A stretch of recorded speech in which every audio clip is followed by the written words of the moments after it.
Welcome, Okay. welcome all to yet another golf show that is Golf Bangladesh has been conducting. So here today we have two distinguished guests among ourselves. One is Mr. Brigadier Selim Akhtar. You know him all. He is a legendary golf person in Bangladesh. We'll talk to him about Bangladesh golf history and others.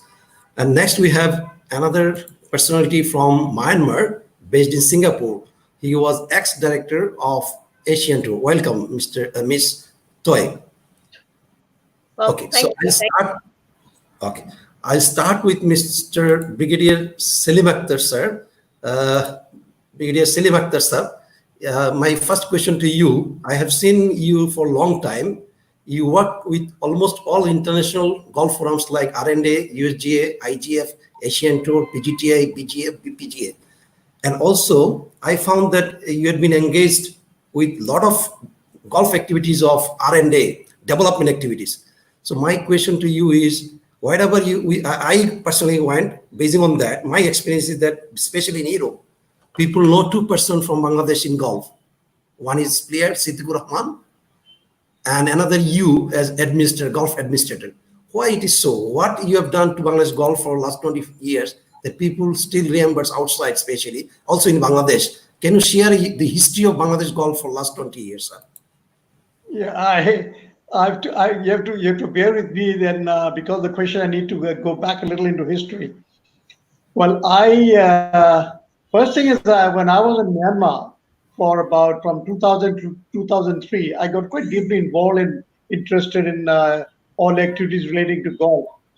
And actually, Tue's younger brothers, who they won a club there, YCDC and the driving range near the Golden Valley. I became quite friendly with them also. When I came back to Bangladesh, I got involved with the club and the federation in 2007, and I realized that they are actually living in their own little island with no contact with the outside world, the golfing world, or little or no contact. In Siddiq had also not turned professional by that at that time, uh, and I started exploring all the contacts. In fact, starting writing to RNA, I did not know much about RNA at that time. First with the USGA, then to RNA, and that's how I developed the contacts. And gradually, I explored what all can I extract out of RNA to develop the Gulf in Bangladesh. And over the years, I found out that they could help a lot, which they did. In fact, I'm extremely grateful to R&A for continued support since 2008, I think, especially the girls program, the boys program. They've been funding, they've been helping us, sponsoring the coaching courses we just started in India. Uh, in fact, paid for all the trips of the coaching courses which the people went in the early stages. And from the USG also, I got a lot of help because when I did the course ratings, the USG helped us not only providing the technical hands, but also funded the expense to nearly 50% of the cost of the USGA. That's how, and later on, as we moved on and we wanted to move to the international circuit, I got in touch with the Asian Tour, the PGTI, and the first contacts with the Asian Tour. I think Irfan was there at the time, and other all the previous lot of people.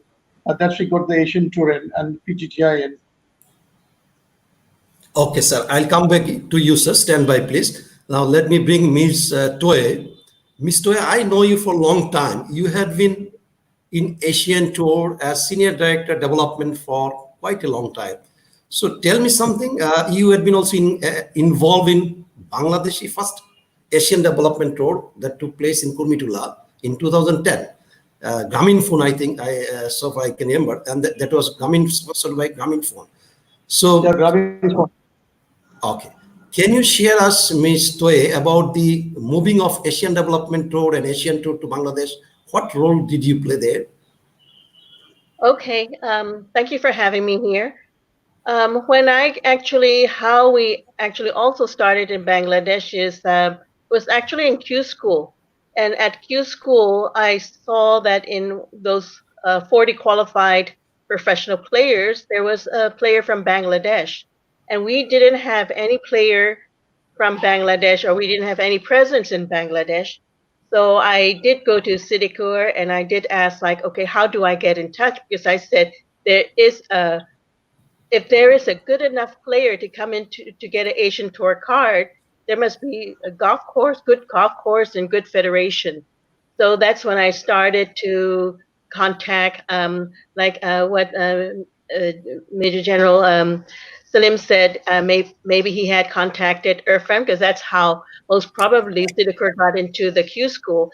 And afterwards, I started contacting the federation. Most probably took me a year, because every time I called, I was trying to get in touch with Major Anis or anybody that I can really speak to come over and check it all out. So when we did everything, we went through the formalities of trying to get a sponsor, and of course there was a promoter there, and finally it happened. So we started with the Asian Development Tour, which is a secondary tour of the Asian Tour. And I mean, for us, any tour is fine and it's great, and we were so happy that there was a sponsor. It was Gramophone, and we came over and actually held the tournament there, and it was really fantastic. It was amazing, actually, because we never thought it was something that we could have. And when I came there first time, it was very surprising to see a lot of actually you had quite a few professional players, maybe over 20 or around 30. And when we had our first tournament there, the ADT there, juniors there, and lots of girls too. So that was quite amazing too. And we held clinics and everything. And that's where Major General saying that Salim was saying that he contacted the RNA, and we have to thank. I saw that I even used that even Bangladesh has a junior quite organized, I would say. And I was quite surprised, but I was happy to be there. Okay, I'll come back to you, Ms. Toy. Let me bring back Mr. Selim Akhtar, Brigadier Selim Akhtar. Sir, can you hear me? Yeah, loud and clear.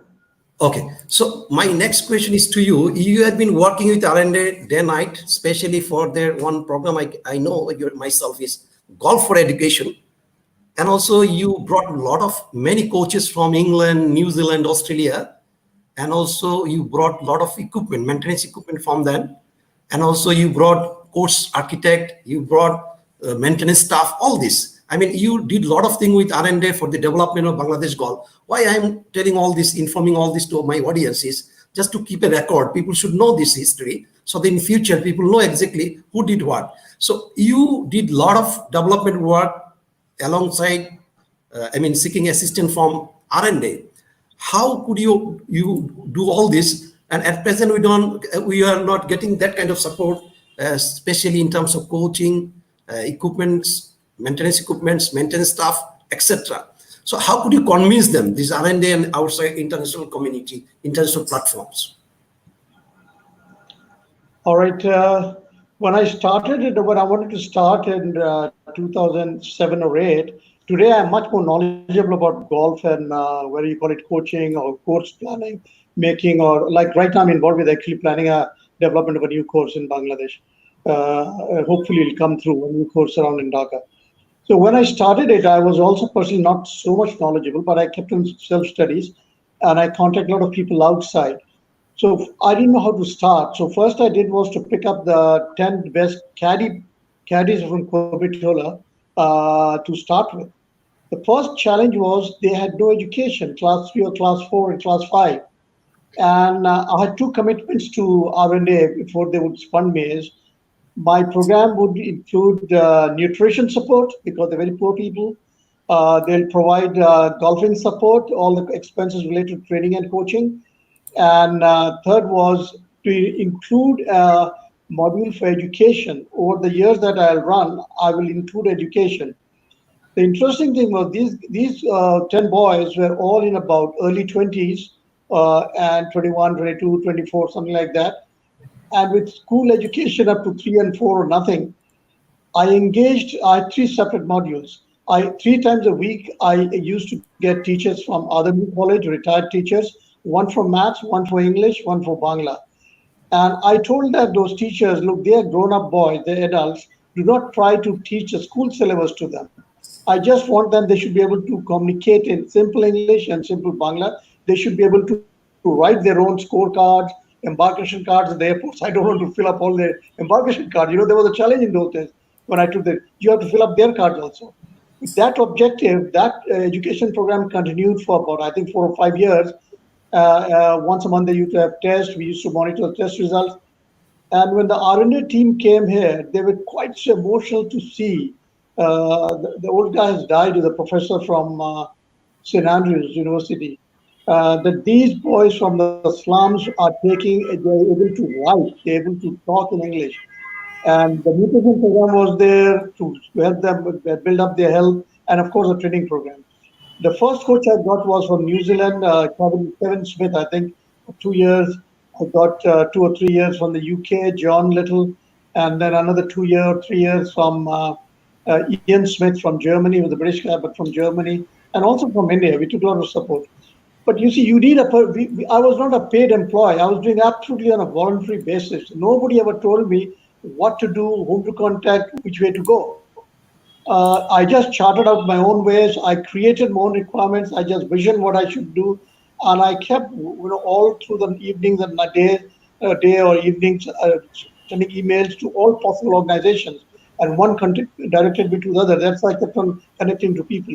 Even today, I'm connected to so many people, but I'm on a different level. I'm now working on making golf courses.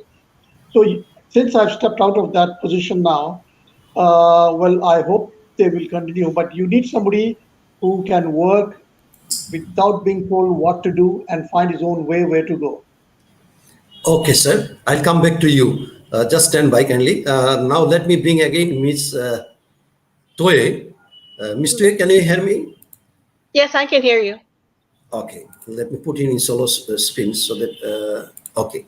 So the next question is to you. You had been in Bangladesh in 2010, as you said. I knew the chairman and commissioner, Chila Han, who Chilahan. happens to be Chila Han, brothers of Elder you, brother. elder brother of you. Good. Can you tell us did you find then the structure of Bangladesh golf, the official, the players, and now do you have any knowledge about Bangladesh golf? Then Well, and when we now. okay, so excuse me. So when we first got there, when I got in contact and finally I could come over to Bangladesh, which was invited by, Bangladesh Golf Federation, I had to present to Jila, who is the chairman of Asian Tour, that we have a chance and there's a possibility, and I do need to go and see the golf course in Bangladesh.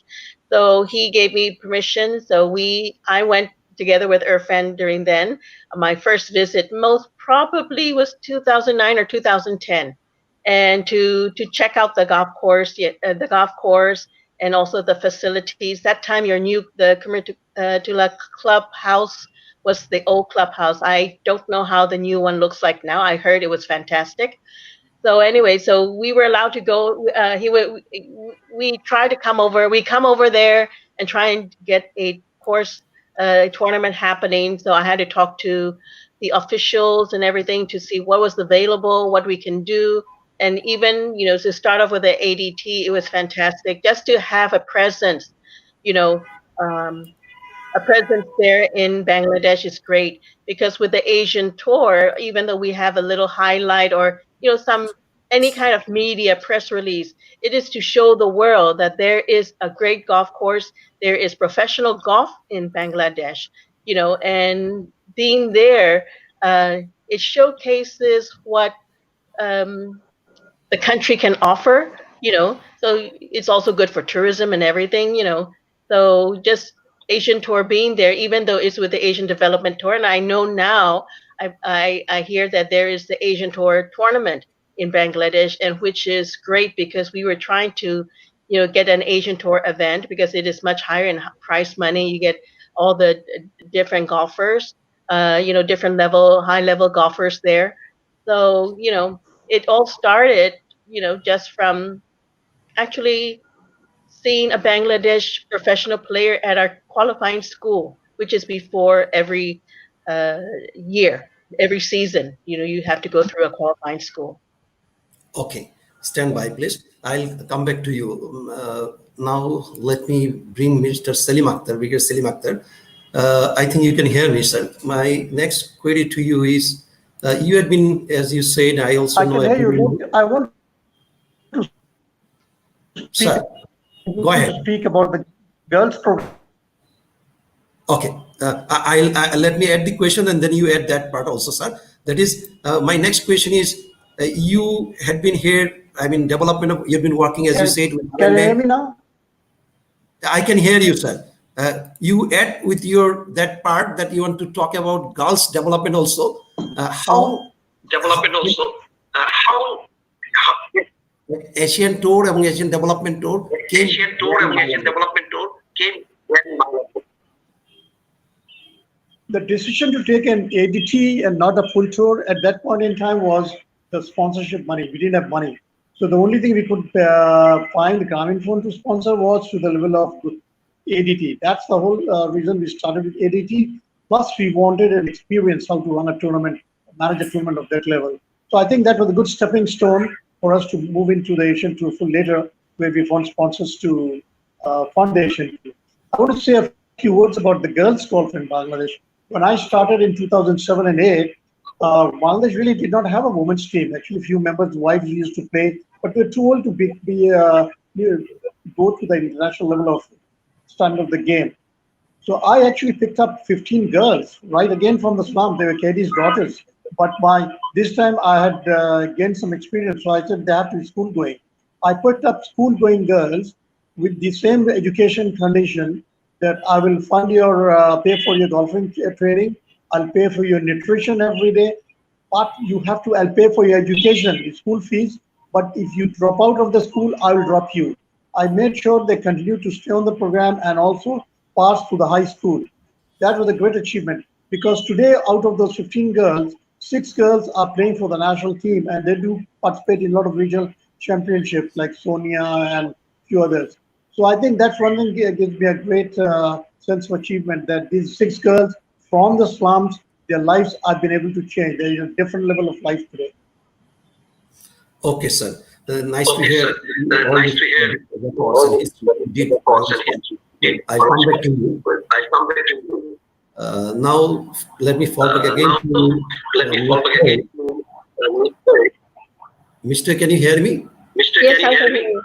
I think there's echo. Maybe there's echo. Maybe your audio or this audio. Sorry, I couldn't hear that. Okay, let me come back again. Your question is, you know Bangladesh golf. You know Bangladesh golf. You know Myanmar, Indonesian, Malaysian golf also. So all these countries have very good in golf, but unfortunately, players coming out from Malaysia, Indonesia, like Malaysia after Saban and then Green. Indonesia, I don't find that name in Asian Tour level. Why it is so? Because we have not more than 100 golf. I don't find that name in Asian Tour level. Why it is so? Because we have not more than 100 golf. It's the questions are a little bit jumbled up. About golf in Indonesia, Malaysia. Is that correct? I think. Do you have any? I think we have some problem with audio. It is getting equal. It is getting. If you can pause.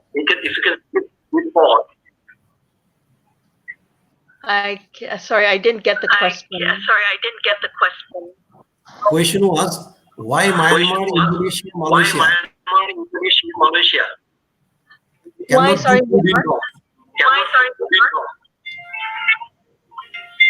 I guess he's trying to ask you why Myanmar, Indonesia, Malaysia has not been able to produce top-level golfers for the Asian Tour. I see. Okay, I is it see. Asian tour? Okay. Well, each and every local Every golf local federation or professional in the country, professional they differ. So it is also differ. the talent of the So it players. is also the Sometimes of the players. like in Myanmar, we Like have in Myanmar, we a have tournament, but not enough players. enough There's a little, players. and they're a little bit older. And they're a little bit older. They're also So working on the We're junior also working on tournament. junior tournament. With the junior golf also in With the Myanmar. junior golf also in Myanmar. At a certain age, they Certain age, most probably mainly in Asia. probably mainly in prefer Asia, the education first. They have to go to, you know, continue their college, to get their college degree. Please, can I interrupt here? Your audio, someone is running the Facebook or YouTube, our platform. From there, sound is coming echoed. From the Facebook or YouTube, if you have opened, that sound is coming back. I mean, it is big. So you should close the Facebook and YouTube so that echo is not done. You should close the page of Facebook. Okay, I don't have Facebook on. I don't have Facebook on. Okay. Can you hear me now? Okay. Can we know? Still it is echoed. I mean, somewhere, Still it is echoed. I mean, some relay is happening, like the platform in LinkedIn, in YouTube, in Facebook. Those pieces are coming back.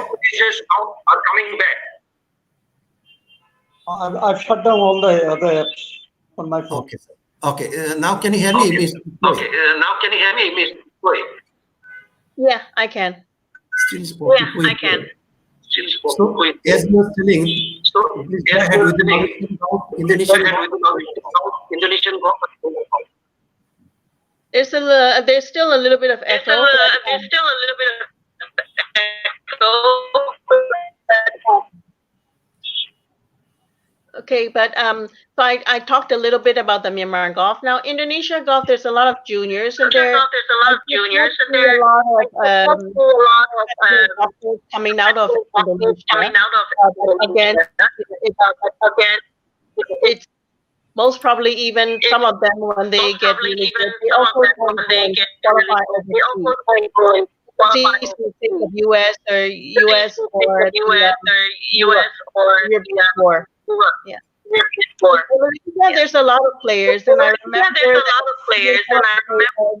some of the officials did ask me once why there were not a lot of officials did ask me once why coming out of Indonesia, even though they have a lot of coming out of Indonesia, even though they have a lot of it's also, it's the individual professionals, I believe, they have to practice a lot. And then having tournaments in the country, international tournaments in the country also give them an opportunity to see what it is, the talent that is outside of the country.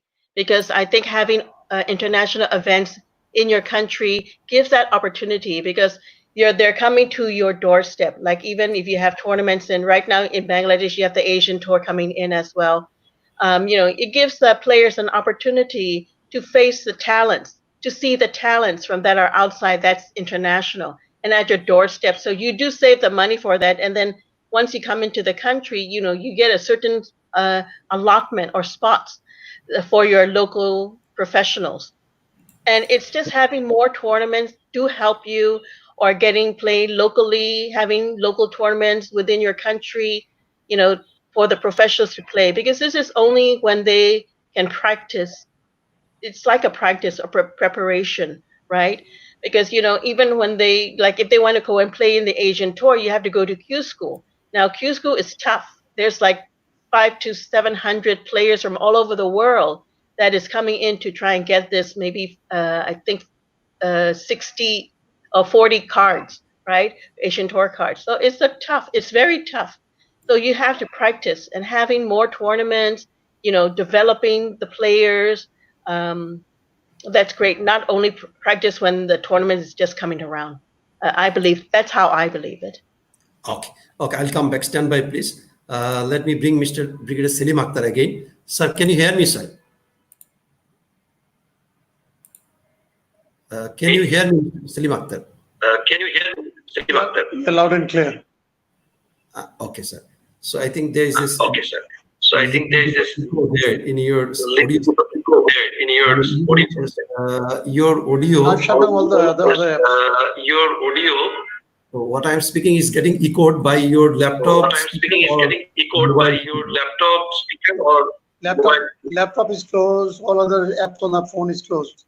Okay, sir. Let me go ahead with this one. Okay, sir. Let me go ahead with this one. No problem. I was wondering if you can tell something what all we should do now for the development of golf, and where do you see Bangladesh golf? Where do you see Bangladesh golf? Let me a little word from where Twave finished a while ago.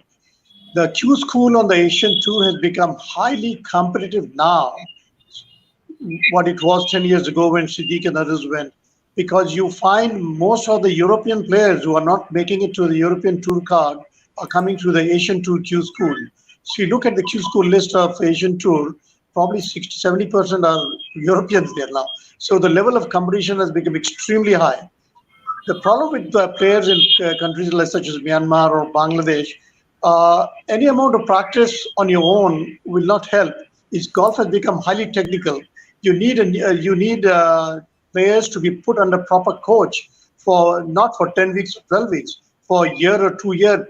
They have to correct your foundations. They have to take out your mistakes. So it's a big time investment, which the players are not being able to do because of obvious financial reasons. Like we had the Leadbetter Academy here, we had to shut down because there were not enough people going there. So we have the Golf Academy now, but because of some funding issues, they're not being able to set up their own training studio, which is the TrackMan and others. Unless we can invest in the basic training facilities, which is technical in form of with the TrackMan or whatever you're using, and a proper coaches, qualified coaches, not coaches like the issue is in most of these countries, including Bangladesh or even Myanmar, because I spent 3 years there. The coaches are basically players who have been playing golf for last maybe 15-20 years and learned on their own. They themselves may have a lot of faults in their basic game. So unless we can invest on those technical issues and coaches and put these people, the potential players, through 1 year or 2 years training program, I don't see any possibility of new players coming out. The two possibilities are the Siddiq were Jamal and Sohail, but to my assessment, I may be wrong. They got distracted in other issues and they did not focus enough to take the game up to the level of Siddiq or breakthrough for the Asian Tour Q School. Okay, sir. Now, let me add comments from our friends who have been watching our this show. A few questions.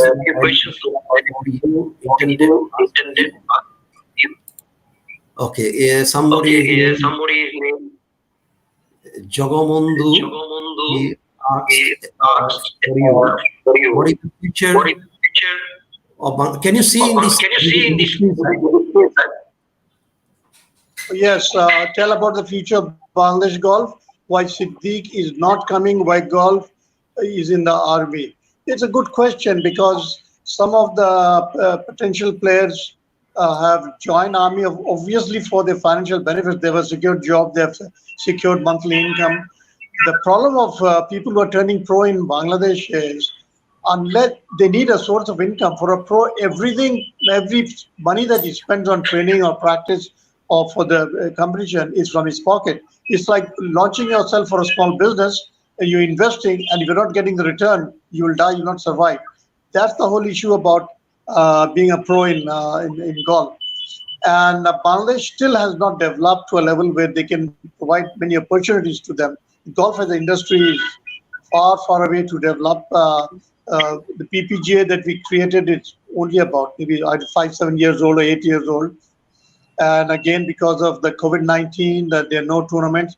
And these 100 plus so-called professional golfers that we have, their only means of earning or survival was the PPGA small little Sir, tournament. I want to know why you are lacking. I mean, there is question also. Why we cannot take this of our businessmen, return to them? Why we cannot give them extra? Why we cannot give them return? Why we cannot give them? Say again. Return. Oh, the return is the golfers' money will come from the sponsors. You cannot bring in the money. The game has to go to it's a very difficult situation. Unless you produce a win, the sponsor is not going to come. The day Siddiq got the Asian Tour trophy in Brunei, we started getting sponsors. You see. So, and I keep on telling these players, unless you produce some kind of performance, you'll not get a sponsor. Why would the sponsor spend millions of taka for what he'll calculate return on business? There has to be some return of business. So it's a difficult situation. He says, sir, I don't get sponsor who can pay for my expenses. I cannot train, so I cannot improve. And the sponsor says, well, I don't get a return, so what do I get by investing so much on this sponsorship of this game? You see in cricket in Bangladesh, there's no dearth of money, but golf has a problem because it's still, we are in a situation where the players, I don't know how can we fund them for improve on their training, improve on their standard, so they can start breaking through and produce some results. The day they start getting results, you'll have the sponsors even available locally. Okay, I got you. That is related to their performance of our players. And they are keep telling performance. And also media exposure, performance, all three. One more thing, Mahmood, about this few golfers who are on the line. I don't know if it's better for me to say Bangla. Can you bear with it? I speak a little bit of Bangla for some of the golfers who are online. Okay, sir. সারাদিন বল পিটাইলে practice করলে 200 বল 400 বল কোনো লাভ হবে না। যেহেতু খেলাটা নিজে নিজে সব গলফাররা বিপিজে প্লেয়াররা খেলা নিজে নিজে শেখা এবং 10-12 বছর খেলার পরে তুমি কোনো একটা কোচের কাছে গেছো, তোমাকে বেসিক ফাউন্ডেশনে অনেক ভুল আছে। ওইগুলিকে শুধরাইতে 2 থেকে 3 বছর কোন কোচ আন্ডার প্রপার ট্রেনিং করতে হবে, পুরো জিনিসটাকে বের করে বাদ দিয়ে নতুনটা আনতে। Basic simple calculation is when you hit if you can achieve, like I asked Ian Smith, the guy who came from Germany, when do you decide to become a pro? It's an investment. আমি বাংলা বলি, মানে আমি ইয়ান স্মিথকে জিজ্ঞেস করলাম যে কখন একটা লোক বুঝতে পারবে যে আমি প্রো হতে পারবো। Either you go through the TrackMan test, and you score doing 80% plus, but that doesn't work all the time because, like Porosh here, he scores 90% plus on the TrackMan, but still can't produce a good score on the tournament. The good answer from Ian Smith was, when you have a consistent handicap of plus 3-4, which means you are playing 300-400 all the time on your course or all the courses around you consistently, you can then hope to become a pro. The most of the pros we have, Amadir pros, are actually their handicap is 4-5 or maybe more in some cases. In fact, our scoring state is plus. Like where class 12 is the cup level is plus 10 to 12. Asian Tour -1 is equal to -2. Now, Mahmood, let me explain the plus handicap. Before Siddiq turned pro and Mithun of Sri Lanka turned pro, I remember when Mithun and his 2 other Sri Lankans, when they used to come here, they were +2 handicap. +2 handicap means if he has played 72 on Kurmitola, his net score is 74. The handicap that we have, generally we practice on amateurs, is a minus handicap. We minus it. So if you play 72, you play 72 gross on Kurmitola, your net handicap is your net score is 74. His net score has to, that means plus handicap means every time he has to play under on your course 300 or 400. How many BPGA players have achieved that skill? That is It the is first only question. one- You get the- So that will tell you how many players will have a chance of getting into the international tour. Okay, that's a very good point. Very good point. In fact, our Okay, let me say another thing. average rate for আরেকটা BPG জিনিস সবার That's জন্য the সবার বোঝার জন্য আরেকটা জিনিস a player should be able to hit the fairway at least 70% times. Even if he misses the fairway, if he cannot hit the green 75 to 80% times, he cannot hope to score good. His putting average on a good day has to be 27, 28, which means if you're on 18 hole, if he cannot hit 13 to 14 fairways, and he cannot hit about 14 to 15 greens, and so just 3 parameters. Did I hit 13 or 14 fairways? Did I get about 14 or 15 greens? Did I do say 27, 28 putts? He does not have to look at the score. If he has done it, you're played 3 minus, 3 under, 4 under. They are hitting their average fairway hits about 8 to 10. The green hits are about 12 to 13. So that's where is the issue. Accuracy, accuracy. Okay, I'll come back to you. I'll come back to you. Can you hear me? Mr. A, can you hear me? Oh yeah. Okay. I have finished my stock of questions. Now I'm going to the questions of the audience. Some of the audience wanted to know about you're from Myanmar, maybe from Facebook profile they found out. So how many golf courses you have in Myanmar? What is Asian Junior? I mean, in your Facebook profile, maybe it is there. You're also involved in Asian Junior Golf. What is that? Asian Junior Golf, it says. So another question, let me take for you. I found some other question. These are the guys often coming to this show. Jagabandhu Roy, tell something about Asian golf. How did you find Bangladesh? How COVID is affecting golf? So take this 4 to 5 questions and answer kindly together. Okay. Yes, in Myanmar, we did have Asian Tour tournaments. We call them Myanmar Open, and we did have certain sponsorship. And earlier on, what Mr. Salim touched on, sponsorship is very important because you can't do any of these tournaments without sponsorship. So we did have sponsors coming in. We have local sponsors, and the past maybe from 2016 to 18, we had a Japanese company that actually sponsored our Myanmar Open, which was the biggest in the country with $750,000 as a prize money. And we even have live TV. And, live TV is very expensive, but it's actually very good for the country. It's very good for the country, even though I think maybe in Bangladesh, you may have the Asian Tour highlights or the Asian Tour show if they still have it. But with the junior golf, we call it the JGTA. Yes, I was involved with them for a year. It was also like starting up the Asian Tour because I was involved in starting up the Asian Tour as well. And it was creating tournaments for juniors who would like to study in the U.S. for college. So with the Junior Tour of Asia, what we did was more giving them points system, just like what the Asian Tour did, because they don't get money, so we don't do our order of merit is through the points. And then at the end of the year, which is maybe around May, which the Junior Golf Tour is usually from September to May, we get the highest players, boys and girls, and they get to go and play in the AJGA, the American Junior Golf Academy Association in the U.S., their tournament, and they have over 200 tournaments. Now in Myanmar, we do have a lot of golf courses, maybe around 130 golf courses. A lot of them are 9 holes and some are 18 holes, but some are tournament usable for tournaments. Of course, during the tournaments, when we're going to have an Asian Tour tournament, a big tournament, international tournament as such, we really develop the course. So it's ready for an Asian Tour tournament. But there are a lot of golf courses. But earlier, like what Mr. Salim said, that, practice is good. Now, yes, the livelihood, the pros, their livelihood is playing golf.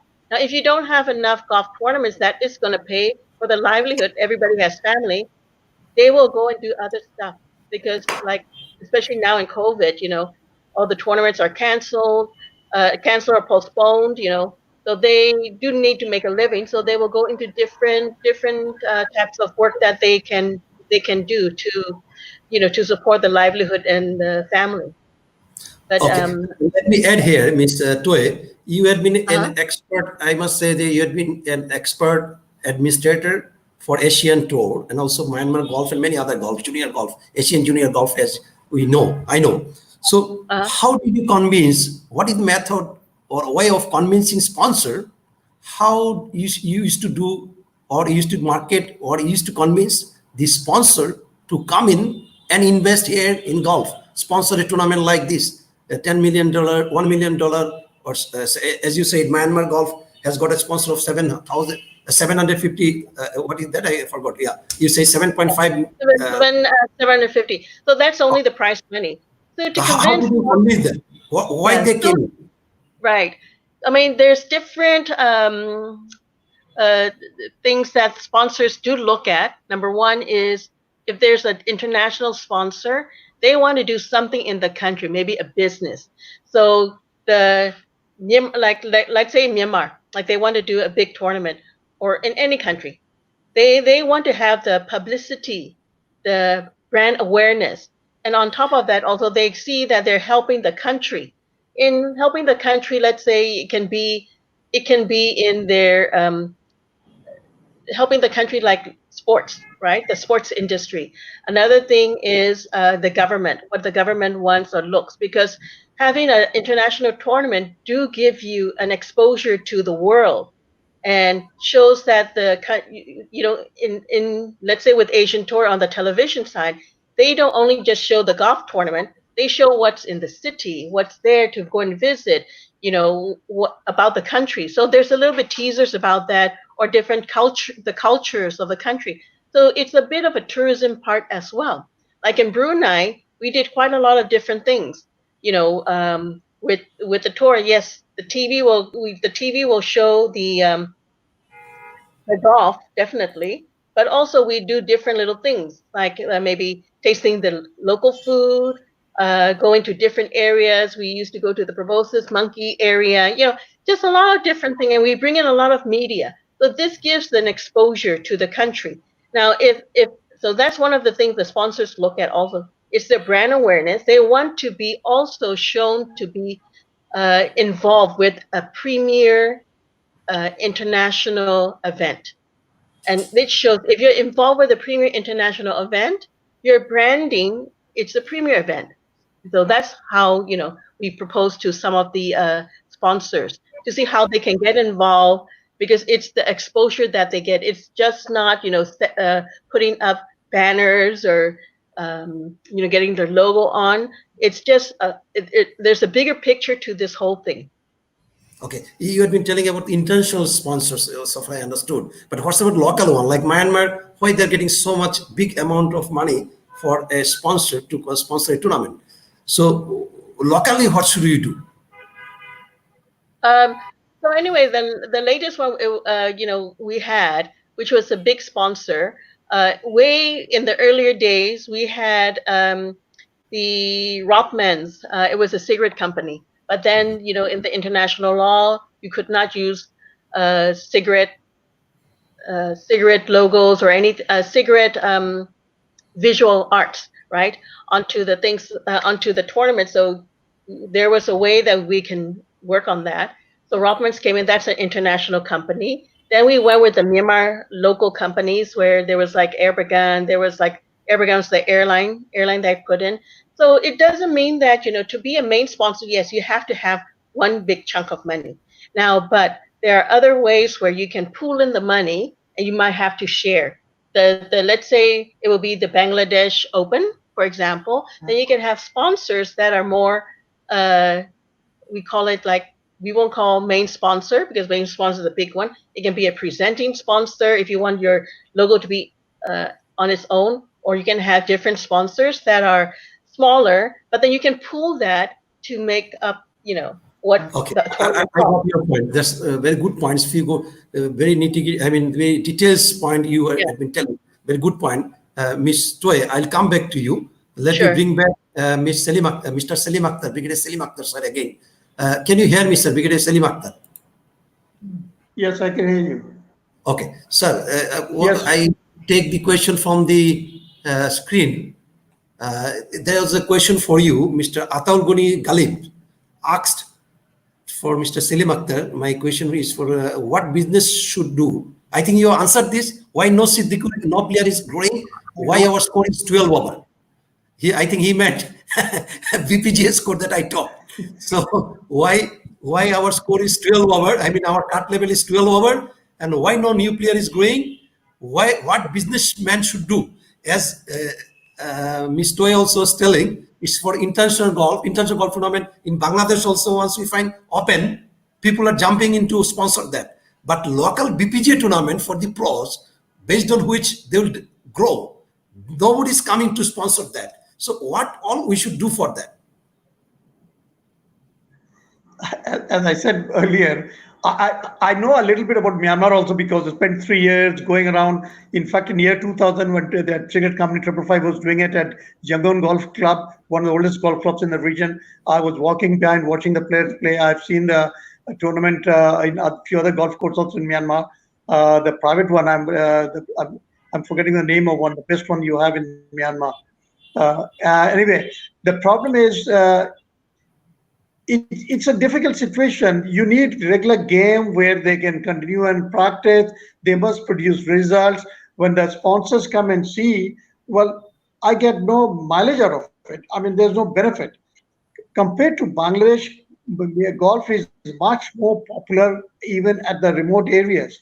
I've played in Myanmar in very remote areas, absolutely far northeast, besides being Mandalay, far up in the north. I'm forgetting the name of the place. So in all of the different, but always you find a golf course, people are playing. It's not a good quality golf course, people are playing. So when you engage golf, you engage people. Here, when you engage golf in Bangladesh as a businessman, how many people in the market were going to watch golf? It's still not a popular sport. We have popularized over the last 10, 15 years to a level where people know it in Dhaka or few other cities, but probably we'll have to wait.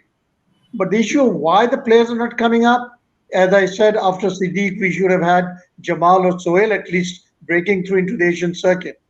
But my assessment was they got into many other distractions. I don't want to mention about that.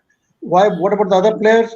The amount of effort I've seen Siddiq doing in his early stage before he became pro, I've not seen another player here doing that. The level of effort, concentration, and work. Still today, Siddiq spent a huge amount of money of what he earns on his training. He spent a huge amount of money. Twice he went to USF for training because I told him, Siddiq, you need to go to Florida, do some technical training a couple of years back. I fixed up everything. I fixed up the coach. I fixed up the golf academy where he'll go, which coach, everything. I fixed him a mental coach. So he's spending money on the mental coach consistently. This guy from Canada, he still coaches him regularly on the tour. Siddiq spent a lot of money training in Germany, in Philippines, in Malaysia, off and on. Golfers have to spend a part of his money on his regular coaching and training, which others are not being able to do. One, because it does not have enough income. Those few among the top 10 who have little income, few of them, I don't know name, they have gone up to Calcutta, but to coaches, but they are, to me, not very high-grade coaches. So they have not been able to do proper coaching, and they have not been put in their own sincere efforts to improve it. That's why it's not breaking out in Bangladesh. We have to now rely on the new generation, and I think in the new generation, you have some new players coming up. If they don't get distracted and BPGA provides them the platform to make a reasonable earning for their survival, you'll have to wait for a couple of more years. It takes, to my estimate, it takes more than 10 years to make a player. Okay, sir. I like to add here, like you said, reach of golf in Bangladesh is not up to the mark yet. But my question, my experience is last 15 years, we had been arranging number of international tournaments like Asian Tour, Asian Development Tour, PGTI, and all this Faldo series and all the BAGC, a lot of international community coming in, media coming in, our local media in Asian Tour, at least 15 TV channels, a lot of magazine, a lot of, like this one, we are now in 3 platform live telecasting live only for creating awareness. So how much time it will take for Bangladesh to create that awareness among general mass to get them know about golf? You know, Uh, sorry. Sorry. Biggest Salim, yeah. I just want to share some experience that we had because everybody, you know, in most probably Okay, in Biggest Salim, Asia, let me go then to Ms. Toy. Okay, sorry. Ms. Toy, go ahead. Everybody in Asia, you know, through my experience, when I talk to a lot of different countries, because I used to look after 21 countries, their main thing is, you know, when they think golf as a sport for leisure, expensive, and you know, it's not really they think that everybody who plays there or who gets involved with the game are affluent people, you know, and they see golf in a different way. So what the federation have been trying to do, not only Bangladesh, others, is also to, you know, change that mindset around. And that's very important because they think, oh, it's a leisure sport. There are just older people playing. Now on the professional side, the pros, they do need local events. So this is just a suggestion if you can get, because sponsors, they will see it's a one-off. But sponsors do not also know how to take it forward, right? They will see this tournament, have it there, they have the brand there, and that's it. But they don't know how to utilize that event to their advantage to move it forward, right? It can be continuing on for the whole year round, trying to use that element of sponsorship. And let's say in Bangladesh, if sponsors don't come in, maybe there's a suggestion that the federation could go to potential sponsor and give them a big sponsorship, ask for a big sponsorship, and then underneath that you do different tournaments. Maybe not only you go to different cities, right, where you can have golf, little tournaments. Just maybe for the prize money could be just for the local event, and this gives the local players, professionals, something to look forward to because they may go and practice and everything, right? And then it is also a budgetary thing. Now they may go and practice, but then they have nowhere to go and play. And then to go and play international, you just can't go and play because you have to enter. And they may have a certain rules and regulations and guidelines that you just can't just. Ms. Toy, if you can kindly, we are overshooting our time. Oh, sorry. Okay, go ahead. If you can kindly tell us something about COVID. Is it affecting golf in Asia or in Myanmar? We'll, by that comment, maybe if Biggest Salim Akhtar is not there, we'll finish. If we cannot reach him, then we'll finish the episode. Well, COVID definitely is affecting every sports industry, not only golf, you know, and not only in Asia, it's everywhere around the world. You see that some of the big tournaments like the Masters and maybe the Open, they're all postponed. Like even the Olympics, right? Even in Singapore, the F1, they're all postponed till next year. Now, because you know these are crowd gathering events, big crowd gathering events. I mean, there are some tournaments that are going on in the US, but there's no spectators. Right? It's for the sake of play. Now in Myanmar, there's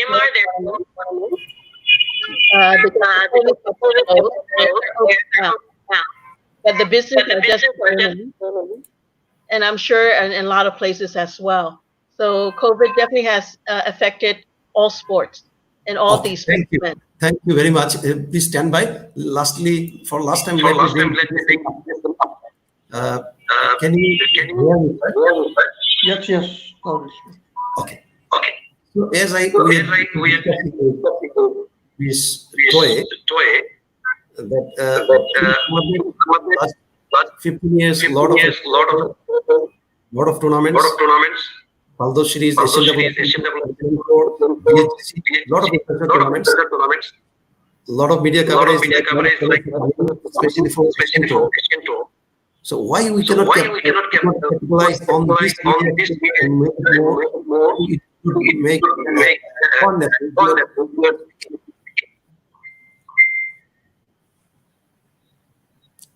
Why we could not reach to the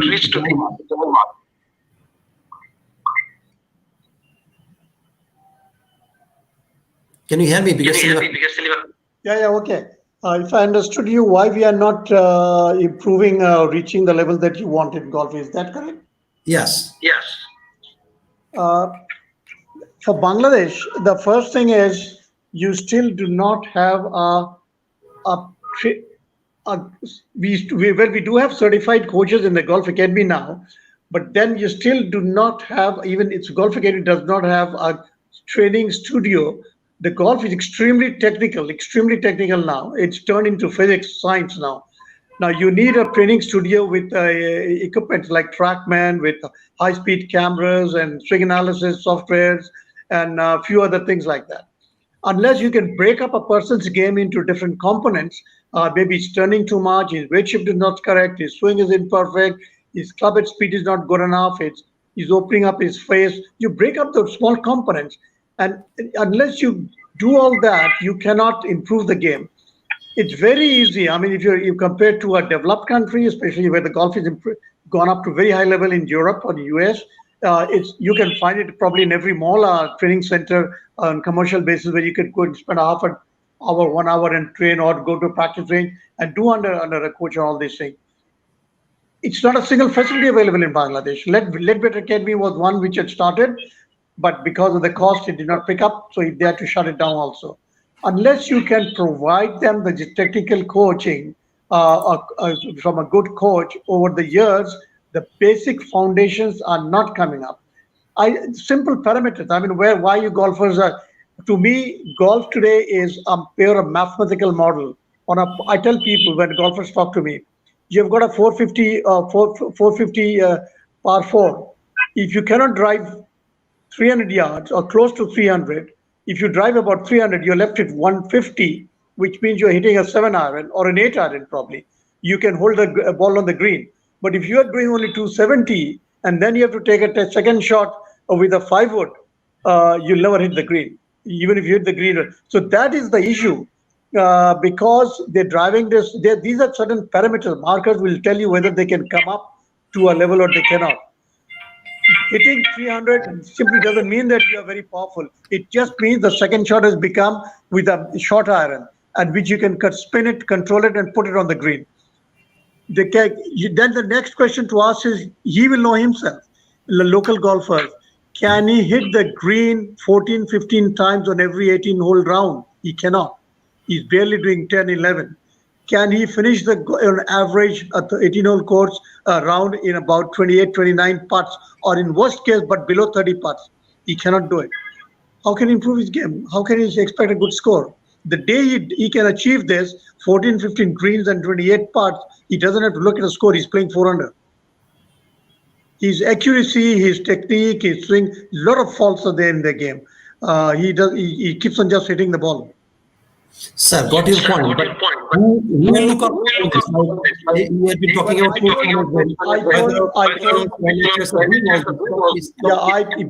PPGA was the only platform because nobody will come to help you from outside. I told the current president many times when they got elected that, look, do something for the players to bring up the game, sign a contract with the Ledbetter Academy on a long-term basis, and put your top 10 players under the Ledbetter Academy for 6 months. And you can negotiate a rate that, okay, 2 classes a week or 3 classes a week for these players over the next 6 months, bring them down to correct their problem. If you had gone into a program like that, you had the money, you had that much of money to pay for the Ledbetter for 10 players. You could, out of 10 players, if you had started with 10, you probably would have got 4 players onto the circuit. Okay, sir. Thank you very much. Very solid point. Basic balls. Okay, for the last time,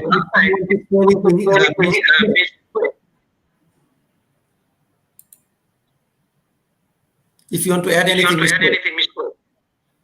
Oh, sorry. Really, Yeah, I If think you want to add for anything, your local the PGA, again, it's always budgetary. For each player, also they can practice, but then having the coaches and everything, if the PGA will bring in the coaches for them, that'll be great. But then afterwards, it's also on their own. They have to practice properly. They have to have an intention of trying to excel.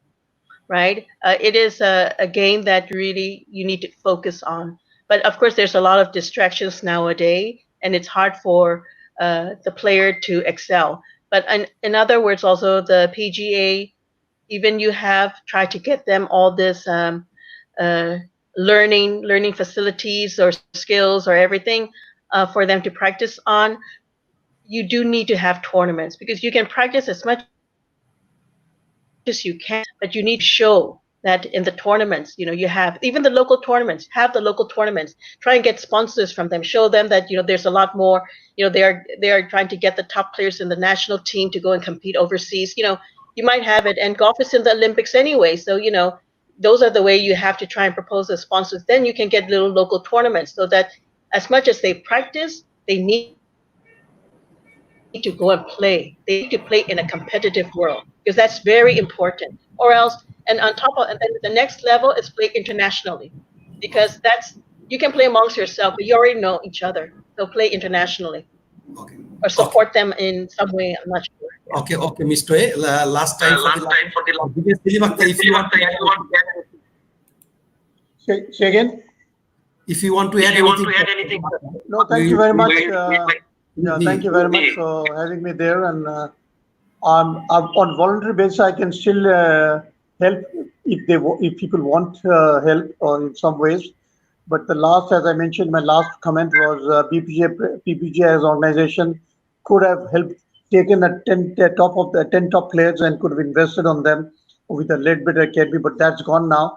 They have to invest. They have to work jointly with the Bangladesh Golf Academy to develop programs with the Golf Academy and maybe work out a cost which the Golf Academy will be happy to do for them. They're trying to set up a training studio, the Golf Academy. If that comes through, BPGA should work with the Golf Academy because the players cannot pay for their expenses of training. A BPGA should fund it. Okay, we are funding these 10 players or 20 players, but with a problem. Okay, every time you win, you'll give 5%, 10% of your win money back to the BPGA as the repayment of this loan. Only when they're winning it. So you work with the Golf Academy to develop some training programs for the pros. Okay, sir. Thank you very much for your last comment. Now we'll finish the program as our time is overshooting. Thank you very much, both of you. So you people are. It's my pleasure to have such golf personality today in my show. So thank you very much, Ms. Toe. You have connected from all the way from Singapore and spent at least 1 hour time with us. Because Selim Akhtar, sir, it is my pleasure. I am obliged to both of you. Thank you very much, sir. Good afternoon. Thank you for having us. Okay.